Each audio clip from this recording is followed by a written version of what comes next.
स्वागत है आपका हमारे YouTube channel RK learning world पे। क्लास 10th का जो एग्ज़ाम होने वाला है 2022 में, उसका जो ये चल रहा है प्रीवियस ईयर क्वेश्चन, आपको यह वॉल्यूम 4 है। अभी आपके मन में कई सारे सवाल आता होगा कि बिहार बोर्ड जो है किस तरह का क्वेश्चन पूछेगा, क्या जिस तरह से आपको मटेरियल दिया जा रहा है ऐसा क्वेश्चन आएगा कि नहीं आएगा। तो आप इस चीज़ को श्योर कर लें कि यह क्वेश्चन जो है आपको 100% यही सब आने वाला है। इससे बाहर आपको एक भी क्वेश्चन नहीं रहेगा, बशर्ते आपके लिए शर्त यह है कि आप ध्यानपूर्वक हर एक क्वेश्चन को, ऐसा नहीं कि दो चार क्वेश्चन देखे बस छोड़ दिए, तो उससे आपका कुछ नहीं होने वाला है। आप जब ध्यानपूर्वक हर एक क्वेश्चन को देखेंगे, समझेंगे, जो आप नहीं जानते हैं उसे नोटबुक में नोट करेंगे, रिवाइज करेंगे, तभी आपका कुछ हो सकता है, अन्यथा कुछ नहीं हो सकता। तब उसकी कोई गारंटी नहीं है। लेकिन जब आप इसे कंसस होकर के आप हर वीडियो को देखेंगे और हर एक क्वेश्चंस को देखेंगे, तब आपके लिए बहुत ही फायदेमंद होगा। यदि आप ना देख लिए तो आपका जो 100% MCQ सिक्योर हो जाएगा। क्लियर है? तो चलिए बिना देर किए हुए अब चलते हैं, हम लोग वॉल्यूम नंबर 4 की तरफ चलते हैं। और यहाँ पे जैसा कि देख रहे हैं कि प्रश्नों में प्रश्न, अर्थात प्रश्न एक है लेकिन उनके जो ऑप्शंस है वहां भी प्रश्न है, और उस प्रश्न को किस किस तरह से पूछा जा सकता है, किस एंगल से आपको पूछा जा सकता है, कई बार किस तरह से पूछा, ये भी आपको बताया जाएगा। तो इसीलिए आपके लिए जो है हर एक पॉइंट जो है इंपॉर्टेंट है, उसको आप नोट डाउन करें या फिर आप बहुत ही कंसस होकर के उन्हें सुनने की कोशिश करें, रिवाइज करने की कोशिश करें। क्लियर है? चलिए चलते हैं अब क्वेश्चन नंबर 1 की तरफ, देखते हैं क्या कहता है हमारा क्वेश्चन नंबर 1। ओके, और जैसा कि आप यहाँ पे देख पा रहे हैं क्वेश्चन नंबर 1 को, क्वेश्चन नंबर 1 आपका क्या कह रहा है? कहता है कि निम्नलिखित में से, क्या निम्नलिखित में से किस शहर को भारत का सूती वस्त्रों का महानगरी कहा जाता है? अर्थात वो कौन सा शहर है भारत का जिसको सूती वस्त्रों का महानगरी के नाम से हम जानते हैं? आपके पास 4 ऑप्शन है। ऑप्शन ए कहता है इंदौर, ऑप्शन बी कहता है मुरादाबाद, ऑप्शन सी कहता है मुंबई और ऑप्शन डी कहता है अहमदाबाद। तो यह कौन सा शहर है? तो इसका सही आंसर क्या होगा आप भी जानते होंगे। तो इसका सही आंसर हो जाएगा सी नंबर, मुंबई। किसको? तो मुंबई। सी नंबर को कहते हैं हम सूती वस्त्रों का महानगरी। एक क्वेश्चन तो यहाँ देख लिए। अब प्रश्न आता है कि क्यों कहते हैं इसे महानगरी। तो यहाँ जो होता है आपको सूती वस्त्र का जो उत्पादन होता है, तो कुल उत्पादन का भारत का 1/4 हिस्सा, मतलब 1/4 हिस्सा सिर्फ और सिर्फ कहाँ होता है? तो मुंबई में। कितना? तो 1/4।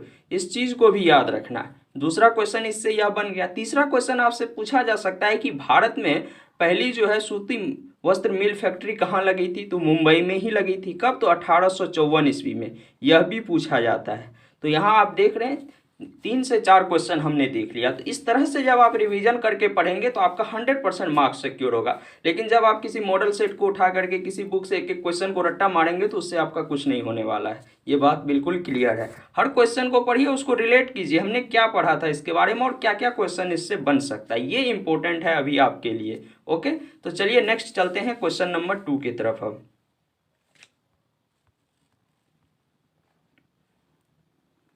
और क्वेश्चन नंबर 2 हमारा कहता है चिपको आंदोलन निम्नलिखित में से किससे संबंधित है? कौन सा आंदोलन? तो चिपको आंदोलन। ओके, तो इसके बारे में भी आप ज्योग्राफी में पढ़े होंगे। यह ज्योग्राफी का हमारा क्वेश्चन है। ऑप्शन ए कहता है पेड़ बचाने से संबंधित है। ऑप्शन बी कहता है आपको कि आर्थिक शोषण की मुक्ति से संबंधित है। ऑप्शन सी कहता है शराबखोरी के विरुद्ध की आवाज से है यह संबंधित है। ऑप्शन डी कहता है संसाधन के शोषण के विरुद्ध से यह संबंधित है। तो चिपको आंदोलन जो चलाया गया था, सबसे पहले तो ये भी हमें जान लेना होगा कि किसने चलाया था। तो चिपको आंदोलन चलाने वाले जो व्यक्ति थे वो सुंदरलाल बहुगुणा थे। ये चीज़ तो आप जानते होंगे। नहीं जानते हैं तो इसे नोट डाउन कर लें। चिपको आंदोलन जो है किसने लीड किया था? तो सुंदरलाल बहुगुणा ने। तो यह किससे संबंधित था? तो ये पेड़ बचाने से संबंधित था, अर्थात ऑप्शन नंबर ए। यहाँ भी हमने 2 क्वेश्चन देखा। ओके, क्वेश्चन नंबर 3 हमारा कहता है कि सबसे उत्तम किस्म का कोयला होता है। ओके, क्वेश्चन नंबर 3 हमारा क्या कहता है कि सबसे उत्तम किस्म का कोयला होता है। कौन सा कोयला जो है सबसे उत्तम किस्म का, इस चीज को देखना है। ऑप्शन ए आपसे कहता है पीट, ऑप्शन बी कहता है लिग्नाइट, ऑप्शन सी कहता है एंथ्रासाइट, ऑप्शन डी कहता है आपको बिटुमिनस। तो सबसे उत्तम किस्म का जो कोयला होता है वो कौन होता है? तो वो हमारा होता है एंथ्रासाइट, अर्थात ऑप्शन नंबर सी सही है। लेकिन यहीं से आपसे पूछ लेगा कि एंथ्रासाइट कोयला जो है उसमें जो है कितनी प्रतिशत कार्बन की मात्रा होती है, तब आप क्या करेंगे? तो 90% जो है इसमें क्या होता है? कार्बन की मात्रा होती है। ओके, तो इस चीज को भी याद रखना है। और कौन सा कोयला है जिसको जलाने से धुआं नहीं आता है, तो वो भी हमारा कौन है, तो एंथ्रासाइट है। तो यहाँ भी हमने 3 से 4 क्वेश्चन देखा तो इस तरह से। और ये सभी प्रकार को तो आप एक बार देख ही ले, यहाँ मैं बताऊंगा तो ये काफी लॉन्ग हो जाएगा। यदि आपको कोयले के इन प्रकार में कोई भी कंफ्यूजन हो तो आप कॉमेंट करके करें, तो उसके लिए एक 5 से 6 मिनट का शॉर्ट वीडियो मैं आपके लिए बना देता हूँ। ओके, तो चलिए नेक्स्ट चलते हैं क्वेश्चन नंबर 4 की तरफ। और क्वेश्चन नंबर 4 हमारा कहता है 95 स्थापनाएं किसकी रचना है, कौन सी, तो 95 स्थापनाएं, यह बुक का नाम है। तो इनका जो है रचयिता कौन है। ऑप्शन ए आपसे कहता है Martin Luther, option B number कहता है कार्ल मार्क्स, ऑप्शन सी कहता है Martin Luther King, option number D कहता है द्वारकानाथ टैगोर। तो इनका जो है 95 स्थापनाएं, इनका लेखक जो है कौन है, तो मार्टिन लूथर साहब हैं। इस चीज को याद रखना है। यही आपसे पूछ ले कार्ल मार्क्स के बारे में, तो कार्ल मार्क्स जिस पुस्तक की रचना की थी उसका क्या नाम है, तो दास कैपिटल। इस चीज को भी याद रखना है। ओके, क्या, तो दास कैपिटल, तो इसे भी हमें याद रखना है। ओके, इसे जो है समाजवादियों का बाइबिल भी कहा जाता है, दास कैपिटल को। इस चीज को भी याद रखना है। चलिए अब नेक्स्ट देखते हैं क्वेश्चन नंबर 5 को। और क्वेश्चन नंबर 5 हमारा कहता है गुटेनबर्ग ने सर्वप्रथम किस पुस्तक की छपाई की थी। ओके, यह किस पुस्तक की छपाई की थी, इस चीज को यहाँ पे क्वेश्चन आपसे पूछ रहा है, उस पुस्तक का नाम। ऑप्शन ए कहता है कुरान, ऑप्शन बी कहता है हदीस, option C Bible, option D Gita. तो सबसे पहले जिस पुस्तक की छपाई हुई थी आपको जो है प्रिंटिंग प्रेस के द्वारा, वह पुस्तक थी आपको बाइबिल। कौन सी, तो बाइबिल ने। आपसे यहीं पे क्वेश्चन इस तरह से पूछ सकता है कि बाइबल की छपाई सर्वप्रथम किसने की थी, तो आपको ऑप्शन क्या हो जाएगा आंसर वहां पे, तो गुटेनबर्ग। इस चीज को भी याद रखना है। ओके, चलिए नेक्स्ट अब चलते हैं क्वेश्चन नंबर 6 की तरफ। और क्वेश्चन नंबर 6 हमारा कहता है जेके हिक्की ने बंगाल गजट नामक समाचार पत्र प्रकाशित करना आरंभ किया था। अर्थात बंगाल गजट जो था आपको, यह जो है कब प्रकाशन हुआ था, ये चीज को भी जानना है। और किसने किया था सर्वप्रथम, तो जेके हिक्की। और बंगाल गजट के बारे में कई सारे पॉइंट है जो कि आपको क्लियर करके रखना है। पहले इसका आंसर हम देख लेते हैं। ऑप्शन ए है 1780 में, ऑप्शन बी है 1766 में, ऑप्शन डी है 1816 में, सॉरी ऑप्शन सी है 1816 में, और ऑप्शन डी है 1818 में। तो इसका जो सही आंसर हो जाएगा क्या हो जाएगा, 1780, अर्थात ऑप्शन नंबर ए हमारा सही है। अब यहाँ पे कंफ्यूजन क्या है कि 1780 में ही आपको क्या हुआ था कि बंगाल गजट जो बना था आपको भारत का दूसरा मतलब भारतीय पत्र, यहीं पे एक आ जाता है 1780 की हम बात करें तो 1780 में ही भारत का जो दूसरा मतलब भारतीय पत्र था उसका नाम था इंडिया गजट। ये भी याद रखना है हमको, इंडिया गजट, ये दूसरा था इंडिया गजट।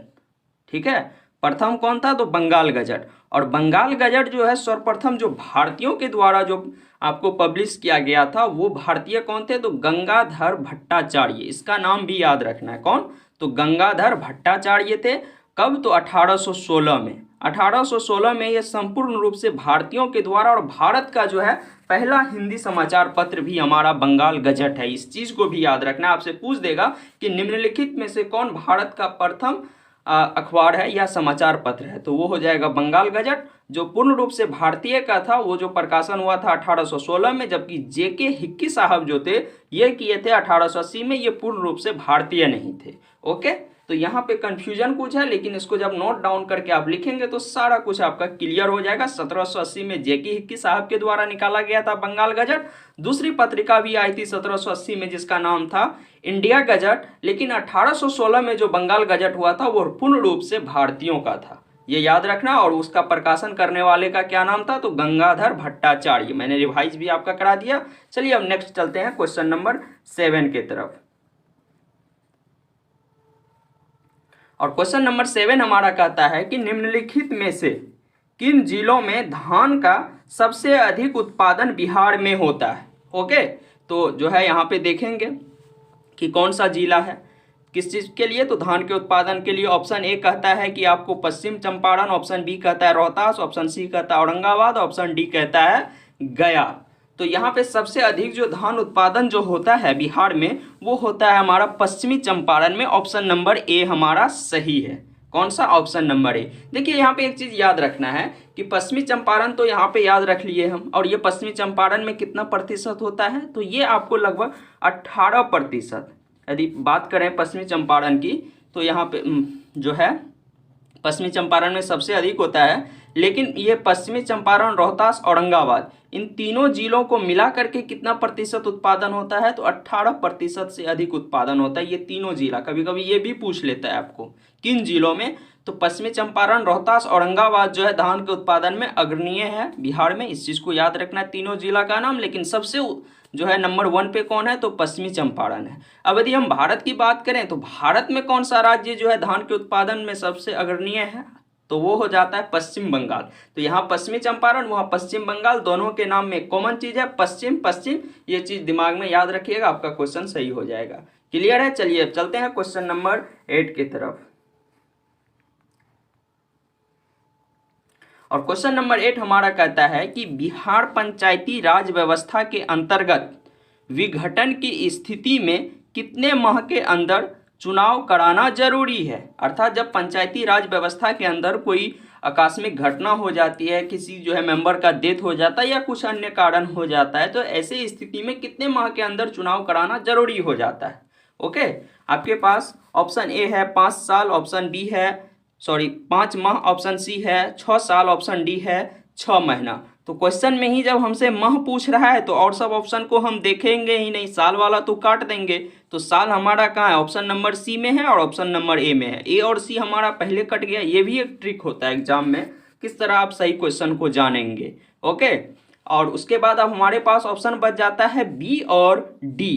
तो ये जो होता है एक्चुअल में 6 माह होता है। कितना, तो 6 माह के अंदर। ओके, तो इस चीज़ को याद रखना है।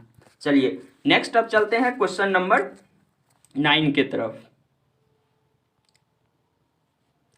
और क्वेश्चन नंबर 9 हमारा कहता है कि भारतीय संसद ने किस संविधान संशोधन को पारित कर नगरीय शासन व्यवस्था को सर्वप्रथम संवैधानिक मान्यता प्रदान की। मतलब जो है नगरीय शासन व्यवस्था को क्या कर दिया गया, एक संवैधानिक दर्जा उसे दिया गया कि ये जो है कॉन्स्टिट्यूशनल थिंग्स अब बन चुका है, कॉन्स्टिट्यूशनल मैटर है। ऑप्शन ए है आपके पास 71 अर्थात 71वां, ऑप्शन बी है 72वां, ऑप्शन सी है 73वां और ऑप्शन डी है 74वां। तो इसका सही आंसर क्या हो जाएगा, तो इसका जो हो जाएगा आंसर आपको 74वां संशोधन अर्थात ऑप्शन नंबर डी हमारा सही है। अब ये 74वां संशोधन कब हुआ था, ये भी तो हमारे लिए इंपॉर्टेंट है। तो ये हुआ था हमारा 1992 में। कब, तो 1992 में हुआ था हमारा कौन सा, तो 74वां संशोधन। वहीं यदि हम बात करें किस चीज़ का, तो ये जो है हमारा 73वां संशोधन। ये 73वां संशोधन किससे संबंधित है, तो ये 73वां संशोधन जो है आपको संबंधित है किस चीज़ से, तो ये है आपको पंचायती राज व्यवस्था से संबंधित। कहाँ पे, तो आपको ग्रामीण क्षेत्रों में। ये नगरीय क्षेत्रों के लिए 74वां संशोधन था, जबकि 73वां संशोधन ग्रामीण क्षेत्रों के लिए था। इस चीज़ को भी हमें याद रखना है। ओके, तो किस क्षेत्र के लिए, तो ग्रामीण क्षेत्र के लिए। चलिए अब नेक्स्ट बढ़ते हैं क्वेश्चन नंबर 10 की तरफ। और क्वेश्चन नंबर 10 हमारा कहता है कि किस युद्ध के बाद जर्मनी का एकीकरण पूरा हुआ। किसका एकीकरण, तो जर्मनी का एकीकरण आपसे पूछा जा रहा है। ओके, तो जर्मनी के एकीकरण जो है किस युद्ध के बाद जो है आपको पूरा हुआ था। ऑप्शन ए कहता है क्रीमिया का युद्ध, ऑप्शन बी कहता है सेडावा का युद्ध, ऑप्शन सी कहता है परसा डेनमार्क का युद्ध, ऑप्शन डी कहता है सेडान का युद्ध। ये जो जर्मनी का एकीकरण जो पूरा हुआ था वो 1871 ईस्वी में हुआ था, 10 मई 1871। कितना, तो 10 मई 1871, ये भी याद रखना है। अब ये 10 मई 1871 को जो है क्या हुआ था, तो सेडान का युद्ध हुआ था। कौन सा, तो सेडान का। और इस चीज़ को दूसरे नाम से भी जानते हैं हम, फ्रैंकफर्ट की संधि कब हुई थी, तो ये भी याद रखना है 1871 में ही हुई थी। कौन सा, तो फ्रैंकफर्ट की संधि। ओके, मैं लिख ही देता हूँ फ्रैंकफर्ट की संधि। ओके, तो ये चीज़ हुआ था। अब आपसे पूछ ले कि क्रीमिया का युद्ध कब हुआ था, ये भी तो आपके लिए जरूरी है। तो ये हुआ था आपको 1853-54 में। कब, 1853-54 में। इस चीज़ को भी याद रखना है। उसके बाद सेडावा का युद्ध कब हुआ था, तो सेडावा का जो युद्ध हुआ था आपको कब हुआ था, ये जानना भाई आपके लिए क्या है कि जरूरी है, 1860 ईस्वी में। कब, तो 1860 ईस्वी में। उसके बाद जो है परसा डेनमार्क का, तो 1864 ईस्वी में। ओके, तो ये भी जानना है। ओके, और ये क्रीमिया का युद्ध जो है ये इटली के एकीकरण से संबंधित है। ओके, यहाँ पे काबुल जो है फ्रांस की तरफ से लड़ा था इस युद्ध में, ये भी याद रखना है। चलिए नेक्स्ट अब देखते हैं क्वेश्चन नंबर 11 को।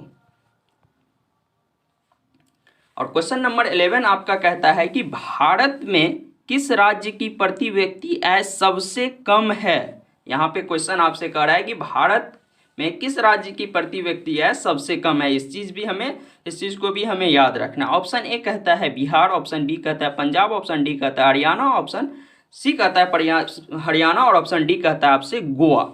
तो किस राज्य की आय जो है प्रति व्यक्ति आय सबसे कम है, तो वो हो जाता है हमारा बिहार। ऑप्शन नंबर ए सही है। लेकिन आपको यहाँ पे सबसे कम के जगह सबसे अधिक शब्द का यदि उपयोग कर लेगा तब आप कहाँ जाएंगे, तो गोवा। तब क्या हो, सही हो जाएगा गोवा। जब सबसे अधिक की बात हो जाए तो यहाँ पे गोवा में आ जाएंगे और कम में हम बिहार में आ जाएंगे। क्लियर है। तो इस तरह से जब हम पढ़ते हैं तब हमें जा करके एक कंप्लीट जो है रिवीजन होता है, या एक क्रैश कोर्स जो होता है किस तरह हमें कम समय में अधिक से अधिक क्वेश्चन को डील करना है। यही एक तरीका है। एक क्वेश्चन को 2-3 एंगल से सोचिए कि ये क्वेश्चन किससे रिलेटेड है, क्या टॉपिक है इसका, और इस तरह से पढ़ना। यदि आपको पसंद है तो आप हमारे वीडियो को सब्सक्राइब और लाइक और शेयर तो जरूर ही कीजिएगा, इतना तो आप कर ही सकते हैं। चलिए अब नेक्स्ट बढ़ते हैं क्वेश्चन नंबर 12 की तरफ। ओके, और क्वेश्चन नंबर 12 हमारा कहता है कि लिच्छवी गणराज्य या गणतंत्र, ठीक है, दोनों शब्द यूज किया जाता है, गणराज्य या गणतंत्र, भारत के किस राज्य में अवस्थित था। ओके, ये आप एंशियंट हिस्ट्री में जा रहे हैं थोड़ा सा, जब आप 6 क्लास में पढ़े होंगे याद कीजिए, वहाँ से आपको रिलेट कर दिया है। 10th में भी है ये, क्योंकि जब यहाँ पे हम पढ़ते हैं किस चीज़ के बारे में, लोकतंत्र के बारे में।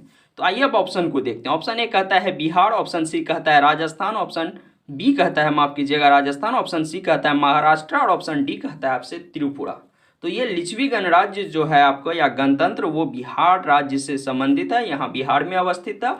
और बिहार के किस जिला में, तो वैशाली। कौन सा, तो वैशाली जिला। इस चीज को भी याद रखना है। ओके, तो वैशाली जिला को। क्लियर है। चलिए नेक्स्ट देखते हैं आप क्वेश्चन नंबर 13 को। और क्वेश्चन नंबर 13 आपसे कहता है कि सेफ्टी लैंप का आविष्कार किसने किया था। ओके, सेफ्टी लैंप का। तो ए नंबर में आपसे कहता है कि जेम्स हारग्रीव, बी कहता है हम्फ्री डेवी, सी कहता है आपको हेनरी बेसेमर, ऑप्शन डी कहता है सैमुअल क्रॉम्पटन। तो इसका जो सेफ्टी लैंप है इसका जो आंसर हो जाएगा हम्फ्री डेवी हो जाएगा। इस चीज़ को आप एक ट्रिक से भी याद रख सकते हैं। लैंप वैसे, हालांकि लैंप वहाँ जो था वो एक लाइट था, इमरजेंसी लाइट से रिलेशन है इसका।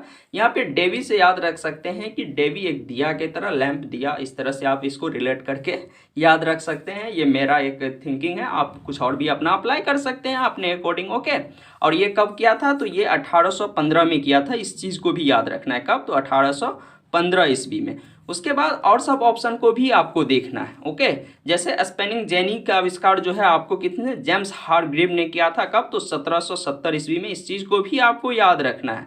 उसके बाद जो है यदि हम बात करें हेनरी बेसेमर साहब का, तो इसने क्या किया था, तो इसने जो है शक्तिशाली भट्ठी का, किसका, शक्तिशाली भट्ठी का आविष्कार किया था। ओके, शक्तिशाली भट्ठी, इस चीज़ को भी याद रखना है आपको, कब, तो 1815 में। ये भी 1815 में किए थे। इस चीज़ को भी हमें याद रखना है। अब वहीं पे बात करें हम सैमुअल क्रॉम्पटन की, तो ये जो है आपको स्पेनिंग म्यूल का, किसका, तो स्पेनिंग म्यूल का। इसको हम इस तरह से लिख भी सकते हैं, स्पेनिंग म्यूल। ओके, आधा ये, ठीक है। और कब, तो ये किए थे आपको 1779 में। ओके, 1779 में। तो इस तरह से आप जाने, और यहाँ से एक क्वेश्चन तो आपको आना ही आना है, इस चीज़ को भी आप फाइनल कर लें। चलिए अब चलते हैं क्वेश्चन नंबर 14 की तरफ। और क्वेश्चन नंबर 14 हमारा कहता है कि मानव शरीर में आग से जलने की स्थिति में जले हुए स्थान पर क्या प्राथमिक उपचार करना चाहिए।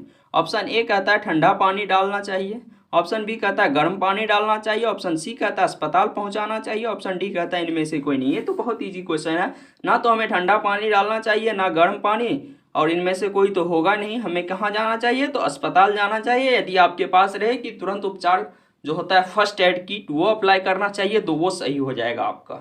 ओके, तो चलिए अब नेक्स्ट चलते हैं क्वेश्चन नंबर 15 के तरफ। और क्वेश्चन नंबर 15 हमारा कहता है कि संघ राज्य की विशेषता नहीं है, अर्थात नेगेटिव टैग है। इस तरह का क्वेश्चन आपको एग्जाम में काफी कंफ्यूजन दे सकता है। ओके, तो इसके लिए आपको बी अलर्ट होकर रहना पड़ेगा, जिसमें आपको नेगेटिव टैग लगा हुआ रहेगा। ओके, ऑप्शन ए कहता है लिखित संविधान, ऑप्शन बी कहता है आपको शक्तियों का विभाजन, ऑप्शन सी कहता है एकहरी शासन व्यवस्था, ऑप्शन डी कहता है सर्वोच्च न्यायालय। तो संघ राज्य की विशेषता, संघ राज्य में क्या नहीं पाया जाता है, क्वेश्चन ये कहता है लिखित संविधान है ही, जैसे अमेरिका की बात करें तो सबसे बड़ा संघ राज्य है और लिखित संविधान है। शक्तियों का विभाजन बिल्कुल सही है, इसमें क्या किया जाता है, डिसेंट्रलाइज्ड किया जाता है, आपको इसको बांटा जाता है। शक्तियों का विभाजन आप पढ़े ही हैं किस चीज में, पॉलिटिकल साइंस में इस चीज को चैप्टर नंबर 1 में भी है, सत्ता की साझेदारी। ऑप्शन सी कहता है एकहरी, मतलब एक ही प्रकार के सत्ता, मतलब जो है सेंट्रलाइजेशन तरीके से एक ही जगह गवर्नमेंट होगी और सब जगह रूल होगा, ये चीज कह रहा है। और सर्वोच्च न्यायालय, अपने ही देश की बात करें तो सर्वोच्च न्यायालय भी है, सत्ता का विभाजन भी है, लिखित संविधान भी है, लेकिन एकहरी शासन व्यवस्था नहीं है, अर्थात ऑप्शन नंबर सी हमारा सही हो जाएगा। तो आज के इस सेशन में, इस वीडियो में जो है 15 ही क्वेश्चन रहने देते हैं, फिर नेक्स्ट मिलते हैं 15 से आगे क्वेश्चन की तरफ से। और बहुत बहुत धन्यवाद यहाँ तक आपको वीडियो देखने के लिए। और जो है आप इस तरह से जब पढ़ाई करेंगे तो आपका 100% मार्क्स सिक्योर होना तय है। साथ ही अब बहुत जल्द मैं आपको यह भी बताने वाला हूँ कि एग्जाम में आप किस तरह से ओएमआर शीट को भरेंगे और आपके पास क्या क्या कन्फ्यूजन आता है, आपके अंदर जो डर हो रहा है, डर को कैसे दूर करना है, सेल्फ कॉन्फिडेंस कैसे बढ़ाना है, इस पर भी हम लोग बहुत जल्द चर्चा करेंगे। Okay, and thank you for watching this video.